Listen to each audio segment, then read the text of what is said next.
নমস্কার বন্ধুরা, সম্পাস খুঁটিনাটিতে আরও একবার প্রত্যেককে সুস্বাগতম জানিয়ে আবারও একটা নতুন ভিডিও নিয়ে চলে এসেছি। তো সর্বপ্রথমেই যাচ্ছি ছাদের সুন্দরীদের সাথে একটু আপনাদের সাথে দেখা করিয়ে দিই, তারপর রান্নাবান্নায় ঢুকবো। আমার পুজো হয়ে গেছে সকালবেলায়, আর আজকে হচ্ছে প্রজাতন্ত্র দিবস। তো সেই জন্য আমার হাজব্যান্ড দেখুন পতাকা উত্তোলন করেছেন, তো জয় হিন্দ বলে পতাকা উত্তোলন করেছেন, এবং পাড়ার অনেকেই করেছেন। তো ব্যাক ক্যামেরায় সেগুলো দেখতে থাকুন। আর বন্ধুরা, আপনারা যে যেখান থেকে আমার এই ভিডিওটা দেখছেন, আশা করি প্রত্যেকে সুস্থ আছেন এবং ভালো আছেন। আমার ভিডিওটা একটু স্কিপ না করে দেখতে থাকুন বন্ধুরা। ক্যামেরায় আপনাদের দেখাই প্রজাতন্ত্র দিবসে কারা কারা পতাকা উত্তোলন করলো। তো বন্ধুরা, পাশের বাড়িতে প্রত্যেকেই মোটামুটি পতাকা উত্তোলন করেছেন এখন প্রজাতন্ত্র দিবস যেহেতু। আর কয়েকটা দেখিয়ে দিলাম। আর বন্ধুরা, এত গান চলছে যে আমি মিউট করতে বাধ্য হলাম, কারণ প্রজাতন্ত্র দিবসে আমাদের এখানে মানে অনেক খেলা হয়, তারপরে অনেক কিছুই হয়, প্রোগ্রাম হয়। তো সেই জন্য আমি চারিদিকে মানে লাউড স্পিকার, ওই জন্য আমি বন্ধ করে দিলাম। আর বন্ধুরা, এই যে পিটুনিয়া ফুল ফুটেছে আমাদের ছাদে, এগুলো নতুন ফুল সবে ফুটেছে, সেই জন্যই একটুখানি আপনাদের সাথে শেয়ার করলাম। আর এই দেখুন, এত ফুলের ভারে মানে গাছ পুরো মানে ঝুঁকে গেছে।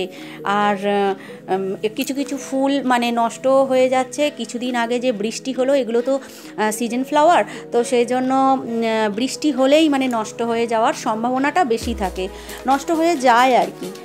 আর এখানে ধনিয়া বীজ বুনেছিল, তার থেকে এই যে ধনে পাতা বেরিয়েছে, ওই জন্য আমি দেখিয়ে দিলাম। আর এই যে বেগুন হয়েছে, আবার হয়েছে, একটা সেদিনে তুলে দিলাম, মানে আপনারা দেখেছেন, তুলে নিলাম সেটা, আর আবার হয়েছে, এটা ছোট্ট। আর এখানে আমার ছাদ বাগানে এটা হচ্ছে নতুন হচ্ছে বিম কড়াইগুলো, তো সেটাও একটু আপনাদের সাথে শেয়ার করে নিলাম। সমস্তটাই আপনাদের সাথে শেয়ার করতে আমি ভালোবাসি, আপনারাও সেটা জানেন, তো সেই জন্যই এটা দেখানো হয়নি বলে দেখিয়ে দিলাম। তো বন্ধুরা, আমার ছাদ বাগানে কেমন বিম কড়াইয়ের গাছ হয়েছে, বিম কড়াই তাতে হয়ে রয়েছে, কেমন সুন্দর লাগছে। তো বন্ধুরা, প্লিজ বন্ধুরা একটু স্কিপ না করে দেখতে থাকুন, আশা করি নিশ্চয়ই ভালো লাগবে। আর বন্ধুরা, এতক্ষণ পর্যন্ত যারা লাইক করেননি অথচ দেখছেন, প্লিজ একটা লাইক করে দিন। আর এইখানে দেখুন, চারটে না আরও হয়েছে, কুঁড়ি আছে, জারবেরা হয়েছে, কি সুন্দর। আর পিটুনিয়া ফুলগুলো দেখেছেন, সাদার ভিতরে রানী।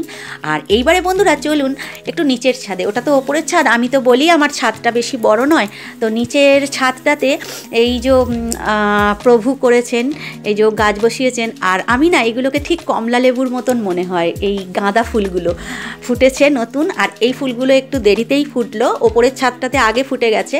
আর অনেক দিন ধরে ভাবছি ক্যামেরাবন্দি করব, কিন্তু কাজের ফাঁকে আর ফাঁকি দিতে পারছি না, যে টুক করে একটু ক্যামেরাবন্দি করে আপনাদের সাথে সেটা শেয়ার করে দেবো, সেটা আর পারছি না। তো যাই হোক, আজকে একটু কাজের ফাঁকে ফাঁকি দিয়ে আপনাদের সামনে সেগুলো শেয়ার করে দিলাম। আর বন্ধুরা, কেমন হয়েছে বলবেন ফুলগুলো দেখতে। আর তো বন্ধুরা, সাথে থেকে দেখতে থাকুন, এরপর রান্নাবান্নার দিকে ঢুকে যাব। তো বন্ধুরা, আজকে আমি রান্না করব একটা নতুন জিনিসে, সেটা এমন কিছুই নয়, উনুনে রান্না করব। তো একটা উনুন করেছি, তো সেটা অনেক দিন ধরে পড়ে আছে।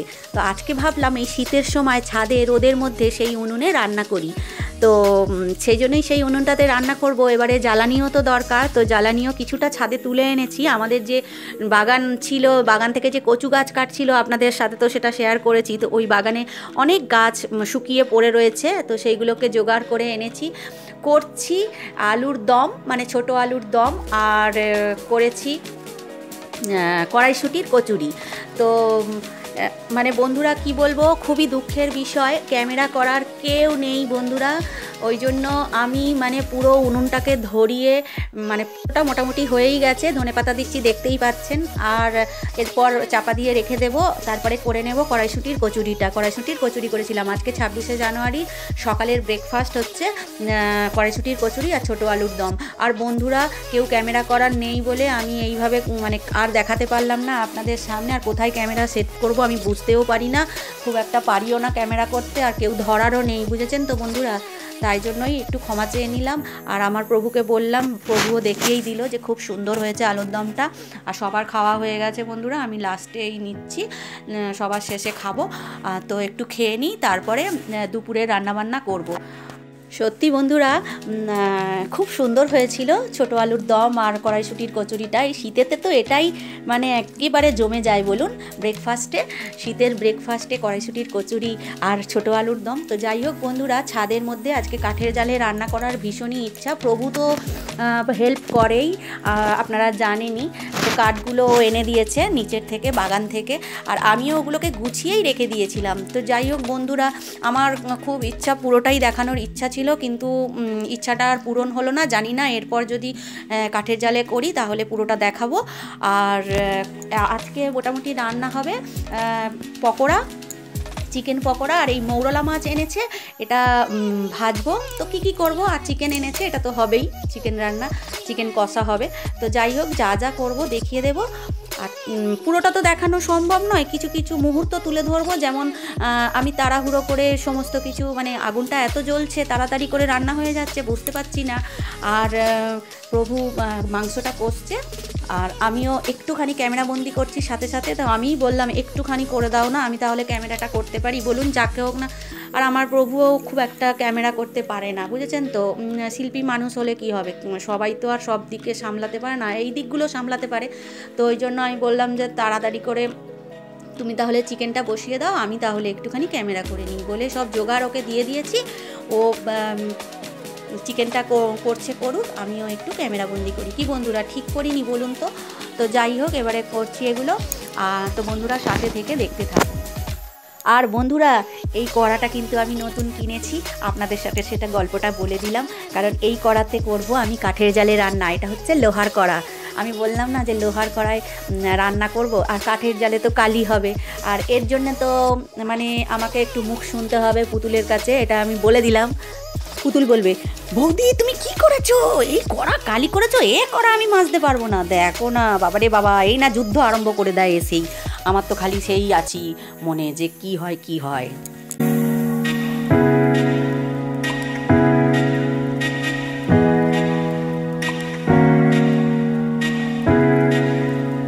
প্রভু মাংসটা করে ফেলেছে। এইবারে আমি মৌরলা মাছগুলো ভেজে নিচ্ছি। মৌরলা মাছগুলো ভাজা হচ্ছে পেঁয়াজ আর শুকনো লঙ্কা ভেজেছি, ওটা দিয়ে মাখবো। আর ঝাল টাল করলাম না, কারণ ঝাল করলে কে অত খাবে। মাংস কষা হয়েছে, মানে চিকেন কষা হয়েছে, আবার চিকেন পকোড়াও করব। তো সেই জন্য বলি দূর, আবার এটা ঝাল করছে বলে এত কিছু করে কে খাবে। তো সেই জন্য ভাজা করে নিলাম, পেঁয়াজ আর লঙ্কা ভাজা দিয়ে মাখবো।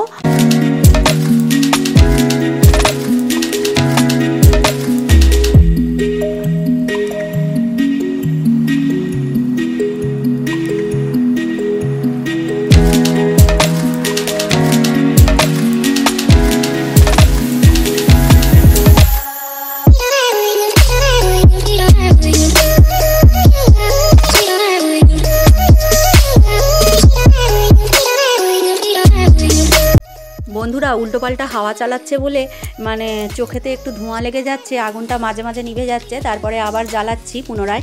তো যাই হোক, এত কষ্ট করে চোখের জল ফেলে রান্না করছি। বন্ধুরা প্লিজ সাবস্ক্রাইব করে দেবেন, নতুন বন্ধুদের কাছে বলছি।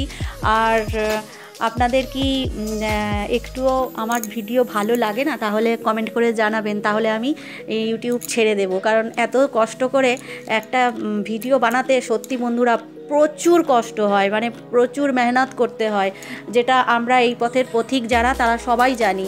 তো সেই জন্য বলছি, প্লিজ কমেন্ট করে জানিয়ে দেবেন, আমি আর আসবো না আপনাদের সামনে।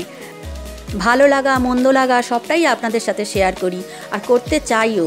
তাই জন্য বলে দিলাম, যেটা আমার খুব মনে কষ্ট লাগে। সাবস্ক্রাইব আপনারা একদম করেন না।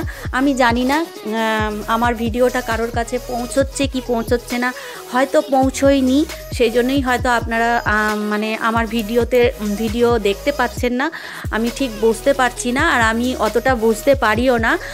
তো সেই জন্য বলছি যে প্লিজ বন্ধু করুন, প্লিজ বন্ধু হয়ে যান। আমার খুব খারাপ লাগে যখন দেখি ভিডিওটা কারোর কাছে পৌঁছাচ্ছে না এবং সাবস্ক্রাইব হচ্ছে না, কারণ আমি অনেক দিন ধরে চেষ্টা করে যাচ্ছি, হচ্ছে না। তো বন্ধুরা প্লিজ কমেন্ট করে জানিয়ে দেবেন, আমি আর আসবো না আপনাদের সামনে। কারণ এত কষ্ট করার পর যদি দেখি এরকম ভিউ আর এরকম সাবস্ক্রাইবের দশা, তাহলে কার ভালো লাগে বলুন তো? সারা দিন ধরে এত কষ্ট করে সংসারটা তো আছেই, আমরা তো আর ব্যাচেলার নয় যে মা বাবা করে দেবেন সেই আশায় থাকবো আর ঘুরে ফিরে বেড়াবো। সংসার তো সবাইকেই করতে হয়, আমি সবার কথাই বলছি। হ্যাঁ, তো অনেক কষ্ট করতে হয়, তো ওই জন্য অনেক কষ্টে এইসব কথাগুলো বলছি। যাই হোক বন্ধুরা, পকোড়া ভাজা হয়ে গেছে, এবারে আমরা খেতে বসে গেছি। তো মাছগুলোকে, ওই মৌরলা মাছ যে ভেজেছিলাম মাছগুলোকে মেখে নিচ্ছি পেঁয়াজ লঙ্কা নুন তেল দিয়ে। আর চিকেন কষা, চিকেন পকোড়া, মৌরলা মাছ ভাজা মাখা, এটাই হয়েছে আজকের মেনু। আর ভাত তো হয়েইছে। তো ভিডিওটা আর বাড়াচ্ছি না। যদি একটু হলেও আমার ভিডিওটা কারোর ভালো লাগে তাহলে একটা লাইক করে কমেন্ট বক্সে আপনাদের মতামত জানাতে একদম ভুলবেন না। আর কোনো নতুন বন্ধু যদি আমার এই ভিডিওটা আজ প্রথম দেখে থাকেন তাহলে তার কাছে একটা সাবস্ক্রাইব করার অনুরোধ রইল। তাহলে আজ এই পর্যন্ত, আবার দেখা হচ্ছে পরবর্তী ভিডিওতে। ততদিন পর্যন্ত আপনারা ভালো থাকবেন, সুস্থ থাকবেন আর সাবধানেও থাকবেন। তাহলে আজ আসি, কেমন? টাটা।